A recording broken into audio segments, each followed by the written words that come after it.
गलत लेते हैं? जी, मैं इस वक्त मौजूद हूँ इस्लामाबाद प्रेस क्लब के नज़दीक। यहाँ पर आज 8 मार्च को वुमेन डे के हवाले से पूरी दुनिया में तकरीबें होती हैं, यहाँ पर भी हो रही है। मेरे साथ मौजूद हैं सीनियर सहाफ़ी, आज टीवी की स्क्रीन पे इनको आप देखते हैं, मुनीज़ जहांगीर साहिबा। बहुत बहुत शुक्रिया मैडम। मैम, 8 मार्च के हवाले से पाकिस्तान में जब तकरीर होती है तो बहुत सी जगह से NOC क्लियर नहीं होती, क्यों कंट्रोवर्शियल है पाकिस्तान में ये सब कुछ? इसलिए चूँकि जो ख़वातीन हैं, जो निहत्ती हैं, वो इतनी ड्रॉनी हैं कि हुकूमत जो है वो तालिबान से तो मुज़ाकरात कर लेती है, डंडा बरदार तालिबानों से, जिन्होंने आर्मी के गले काट काट के फुटबॉल्स बनाए हुए हैं। मगर ये जो निहत्ती औरतें हैं जो कहते हैं कि हमें अपने बुनियादी हकूक़ दे दो, हमें स्कूल जाने दो, हमें तालीम हासिल करने दो, हमें काम करने दो, उनसे बहुत डरती हैं। तो मैं समझती हूँ कि रियासत को अपना जहन जो है वो सेहतमंद करना चाहिए, तभी मैं समझती हूँ कि इस मुल्क के अंदर सही जमहूरियत आ सकेगी। मैम, कंट्रोवर्सी कहाँ से पैदा होती है? 3-4 मार्च हो रहे हैं, बिल्कुल आधा किलोमीटर के फासले पर हया मार्च हो रहा है, औरत मार्च हो रहा है, तीसरा कुछ और नाम से हो रहा है। क्या वजह है? ये इकट्ठे क्यों नहीं बैठ सकते लोग? ये हया मार्च वाले जो है, इनको चाहिए कि रोज़ हया करें, इसलिए चूँकि रोज़ ख़वातीन के किसी की नाक कटती है, किसी के मुंह के ऊपर तेज़ाब फेंका जाता है, किसी को घर के अंदर ही चूल्हे से झुलस के मार दिया जाता है, तो इनको चाहिए रोज़ हया मार्च निकाला करें। चूँकि इस बात पे इनको बहुत हया आनी चाहिए कि इस मुल्क के अंदर ख़वातीन के साथ क्या सलूक होता है, और जब वो अपने हकूक़ के लिए निकलती हैं तो उनको ही हया की दर्स दिया जाता है। तो मेरा ख्याल है कि उनको चाहिए सिर्फ आज हया ना करें, रोज़ हया मार्च निकाला करें। मैम, ये जो नारे लिखे होते हैं, मेरा जिस्म मेरी मर्ज़ी, मेरे बच्चे मेरी मर्ज़ी से, इसमें कुछ कंट्रोवर्सी है? डू यू थिंक इसको सॉर्ट आउट होना चाहिए इस इशू को? भाई, मेरा सवाल आपसे ये है कि अगर मेरे जिस्म के ऊपर किसी और की मर्ज़ी होगी तो ये बेहयाई नहीं होगी? आप किस किस्म के माशरा बनाना चाह रहे हैं? आप क्या कहना चाह रहे हैं कि औरतों के जिस्मों के ऊपर किसी और का हक होना चाहिए?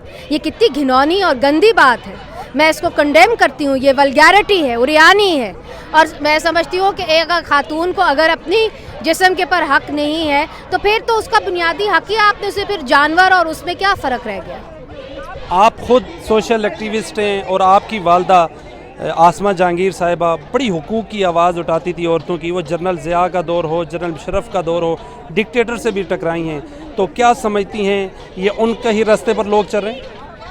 मैं समझती हूँ कि मेरी वालदा ने एक रास्ता खोला था, और उन्होंने भी एक जुलूस तब निकाला था जब डंडे बरसाए गए थे उनके ऊपर, टेयर गैस हुई थी, तब भी रियासत औरतों के हकूक़ के ख़िलाफ़ थी, तब भी रियासत औरतों को चलने या प्रोटेस्ट करने का हक़ नहीं देती थी।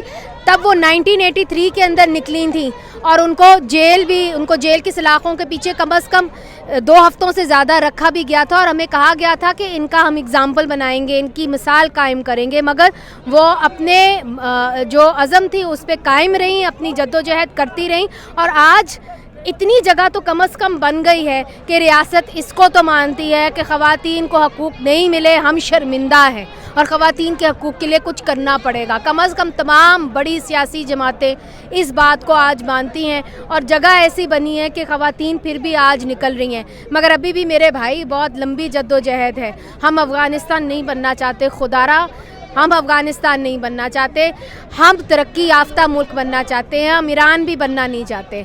हमारी ख़वातीन यहाँ पे शाना बिशाना काम करना चाहती हैं। पाकिस्तानी तरक्की करना चाहता है, पाकिस्तानी खुशहाली चाहता है, पाकिस्तान बम धमाके नहीं चाहता। मैम, अभी देखा है कि ख़वातीन पर तशद्दुद हुआ है। कौन लोग तशद्दुद करते हैं? ज़ख्मी औरतें भी कुछ आई हैं यहाँ मार्च में, क्या वजह है? आपकी बड़ी ब्रॉड नज़र है, ज़ाहिरा ये करने दे रहे हैं इनको। भाई, मुझे अभी तो 20 साल हो गए सहाफ़त के अंदर।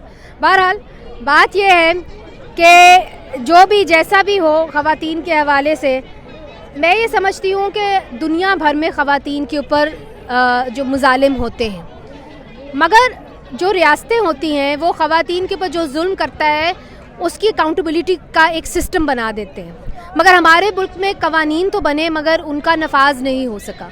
इसकी वजह से जो भी आदमी ख़वातीन के ऊपर तेज़ाब फेंकता है, उसकी गर्दन काटता है, उसको रेप करता है, वो इसीलिए आज आज़ाद फिर रहा है चूँकि रियासत ख़वातीन के लिए खड़ी नहीं होती, बल्कि जिस तरह आज हमने देखा रियासत दूसरी साइड पे जाके खड़ी हो जाती है।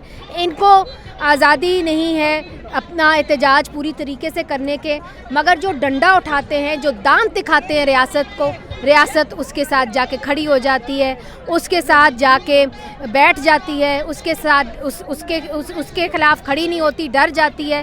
میں تو کہتی ہوں حیا تو ہمیں تب آنی چاہیے. منیزہ جہانگیر صاحب, آخری سوال ہے. 20 سال سے آپ صحافت میں ہیں, آج سے 20 سال پہلے بھی عورتوں کے ساتھ ایسا ہی ہوتا تھا اور 20 سال بعد بھی ہم یہیں پہ کھڑے ہیں, تو مزید کتنے سال لگیں گے ہم اگلی ڈیسٹینیشن جو ہے ترقی کی وہ عبور کر لیں گے؟ میں مجومی تو نہیں ہوں, مگر امید کر سکتی ہوں کہ منزل ہمارے قریب ہے. اور یہ میں کہتی ہوں کہ بڑے بڑے نعرے ہم نے دیکھے تھے, ڈرتے ہیں بندوقوں والے ایک نہتی لڑکی سے, تو آج بھی ڈنڈے والے نہتی لڑکیوں سے ڈر رہے ہیں. مگر وہ دن قریب نہیں ہے جہاں پہ یہ کہا جاتا ہے کہ جی ہم بھی راج کریں گے, خلق خدا بھی راج کرے گی, جس کے اندر خواتین بھی ہوں گے, آپ بھی ہوں گے, خواجہ سرا بھی ہوں گے. خوابوں کے اوپر تو پابندی نہیں ہے, خواب تو ہم دیکھ سکتے ہیں اور اس کے لیے اسٹرگل کرنا بھی ہمارا حق ہے. بہت شکریہ. میرے ساتھ موجود تھی سینئر صحافی, سوشل ایکٹیوسٹ بھی ہیں منیزہ جہانگیر صاحبہ. اپنے میزبان بلال عباسی کو دیجیے اجازت. اللہ نگہبان.